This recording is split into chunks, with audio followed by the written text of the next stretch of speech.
What is up, guys? I have my scooter here unlocked to 32 km per hour. It's Ninebot F2 Plus here, and today I will show you how to unlock your Ninebot scooter F2 Plus and many others in 2026. So actually those methods are working for many Ninebot scooters, including this one.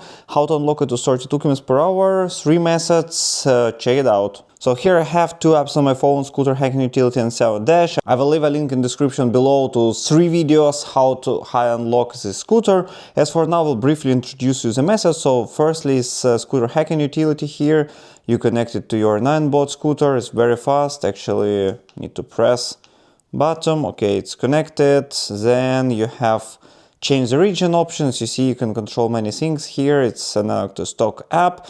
You can change to 32 km per hour. Also you can flash and change the firmware here, and in the video description you can see how to do it in detail. So actually click change the region, change to United States region here, and unlock from 25 to 32 km per hour, or for D version from 20 to 25. It depends again on your market. So secondly, Xiaomi Dash app. So actually there is quite old but still working method. Okay, let's connect it. Okay, I've connected my scooter here, as you see how it looks like.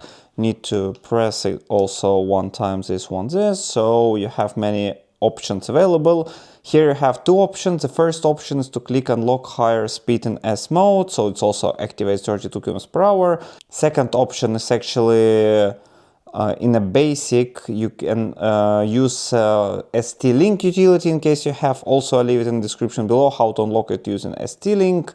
And the third one is actually quite old. You can change the region here. Actually, change the scooter region, so you see the options available. Also, you can do it. So 3 different type of unlock available using Xiaomi Dash and Scooter Hacking Utility. And last but not least is actually a controller replacement. Here I have the replaced controller from Ninebot F2 Plus. You can order such control on AliExpress. This method is especially working for the Germany, even in case you have F2 Plus D. Actually, this is one of the small options that can be done, not many available for German market. So you replace the controller on your scooter. Here's actually the controller located, so I have the separate video, you can check it out how to replace it. Again, you can lock it to 32 km per hour. Some scooters like F2 Pro to even to 35 km per hour. So actually that's pretty simple, and actually that's how you can unlock your scooter F2 Plus in 2026.